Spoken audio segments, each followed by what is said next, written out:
When you look at a standard depth chart, and I know positions don't mean nearly as much as they used to, but you at power forward, you have Jeremy and I guess Trey Lyles. But when you go to a second unit, is it possible that Deep might be sliding over? Or? Always. You always have that situation, that he can slide over there. You can also, too, have 𝐒𝐂𝐈𝐀𝐋 slide over there at the 4. So we have a lot of options at the 4 because of the versatility of Kelly being the 4 and the 5. So that's the good thing that he brings to the table. Then Trey can play the 4 or the 5 if we do go small. So a lot of flexibility at the 4 position with those people. And as you said, Keith, also too, Sadiq can go there also. This might be a better question for Troy, but I'd be curious your thoughts. With so many young guys who have contracts that are similar and you guys have a lot of cap space coming up, obviously you're always in evaluation mode, but do you guys anticipate having to maybe make decisions quicker than normal when it comes to teams who have young players and can maybe wait it out just because what's ahead? No, that's a Troy question, but yeah. I don't, I want to make sure we see these guys, what they can do, be able to evaluate them. We got some excellent young players who still, we have a feel for who they are, but still, there's still some playing to do and some developing to do with all of our young guys. So again, that bridge will be there when we get ready to cross it down the road, but I don't think it's right now. And because this team is so young, you're looking at putting lineups together based on fit. How much does, just the experience level factor in as well, just putting guys in positions where they can grow more so maybe than this guy is right. The perfect fit for what we're trying to do right now? Well, I think the most important thing, I think we're going to have 2 probably different units initially in the game. One, a younger unit that's going to bring energy and that type of thing. And the second unit will probably have more experience. And then the in-the-game unit will be a different unit. That's the best group of guys that we're going to have. So you may see 3 different looks. And so we'll fill that out in exhibition and just see where that is. Are you suggesting that maybe the in-the-game unit might pull somebody from the second unit with the starters?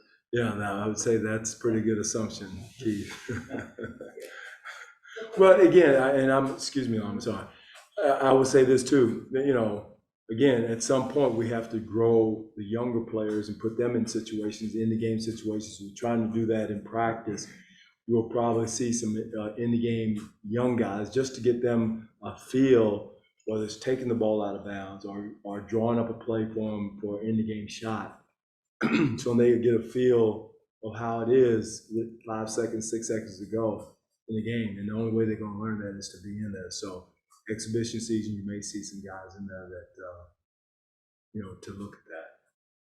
The first week of training camp kind of coming to a close. As far as the expectations that you and Troy set out for the guys ahead of the season, do you feel like everybody's on track, or is there still some room that? No question. No, we are, Lauren. I think we're right on track of going to where I thought today was great intensity. We had some scrimmages, and the white group yesterday spanked the blue group, and the blue group today bounced back. And that's part of the NBA season. How are you going to bounce back from adversity? And I thought the blue group executed. They played at the right way, moved the ball, moved well. So again, this whole week has been a good week as far as guys competing, playing at a high level, and really trying to execute what we're trying to put out there.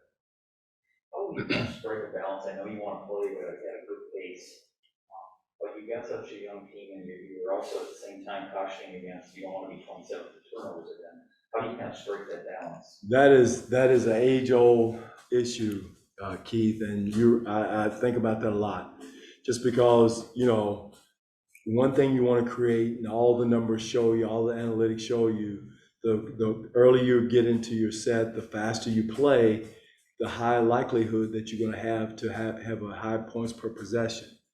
And at the same time, if you're a young team and you go down there and run to your death, then it's no use. You're going to turn it over. So getting used to that pace, and I've got to do a better job of really cracking down on that in practice, to practice at that pace where you can play in the game and not turn it over, for guys to understand where there's a method to the madness, coming down in transition. Okay, what are the options? We got to continue to get better with that.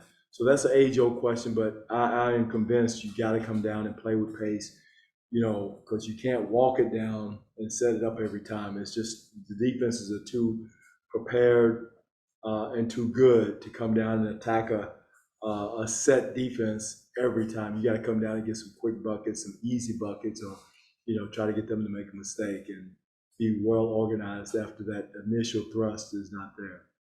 Earlier in the season last year, we saw Frank Jackson maybe play a little bit more of a on-ball role. The season went on, he shifted more to being off-ball, and he thrived in that role. Right. But this offseason, has it been more so getting him to capitalize on what worked last season, or has he had the ball in his hands a little bit more? Well, that's one thing we want to do, and that goes back to what Keith said. We got to make sure we define our roles with our players. And last year we was trying to see what guys could do, but this year we kind of know Josh is an elite finisher. We want Josh and 𝐒𝐻𝐈 up the floor so they can be the finishers and get the ball on the other end. Let's let our pushers, whether it's Corey, 𝐒𝐂𝐈𝐀, push it down and thrust.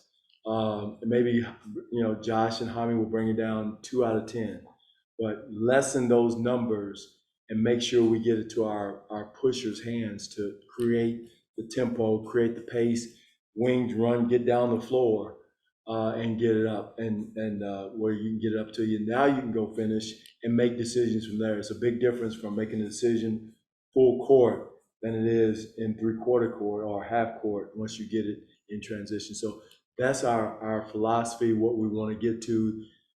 We've been working on that, get it to the pushers, less of our 5-man handling. I know we tried that with Andre and our 5-man, and again, the proof is in the pudding. We were 27th in turnovers. We got to get back to a select few handling the ball in transition and let the other guys play to their strengths, which is finishing at the rim, finishing in the half court, attacking the paint. Does that make Frank somewhat unique in that he is a guy that, thrives being maybe that corner shooter? You have other guys who can handle the playmaking, handle the pushing. No question. Yeah, he's a finisher from the outside. And that's a great thing about 𝐒𝐂𝐈𝐀𝐋. He can run the floor and space out. So those initial pushers will have options to get down there and get into the paint and then kick it out. And then, you have guys doing what they do best, whether it's shooting the three, attacking the paint, or setting a screen in a drag situation. So I've got to do a better job of defining those roles and make sure we execute them, and never say never. Never say 𝐒𝐻𝐈's never going to bring it down the floor. Josh is never going. That's not what I'm saying. I'm just saying, understand what we want more of than those guys that are great wing runners, handling the ball and trying to make plays.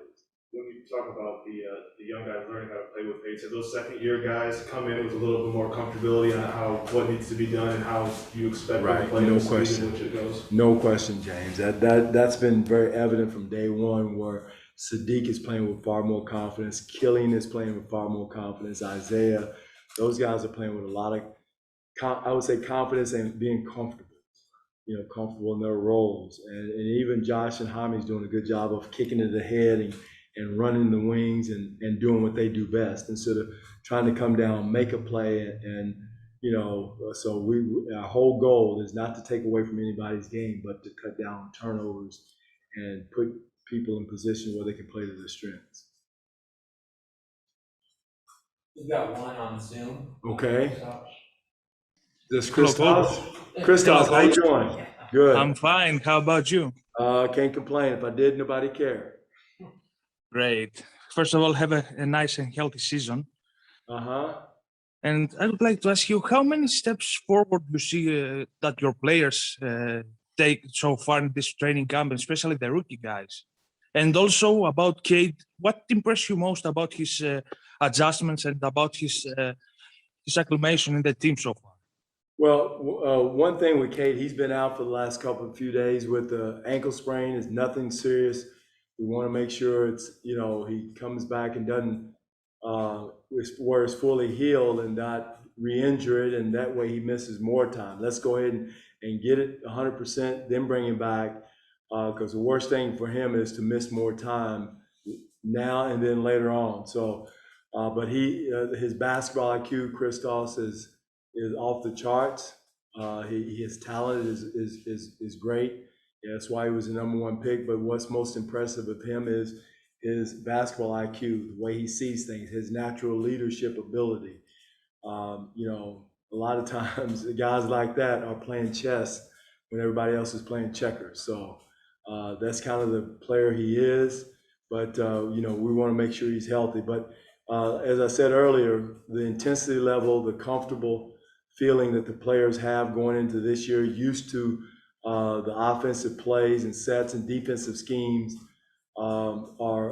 is very evident, because the guys are doing it like second nature, more so than last year, going in, not only going in, but going in months later where we didn't have summer league or September or the workouts in July and August. So we're down the road, further down the road than we were last year. Thank you very much. No, thank you. All right. All right. All good, thanks, guys. Okay, all right. Go Michigan, go green, go green. Yeah, I saw that,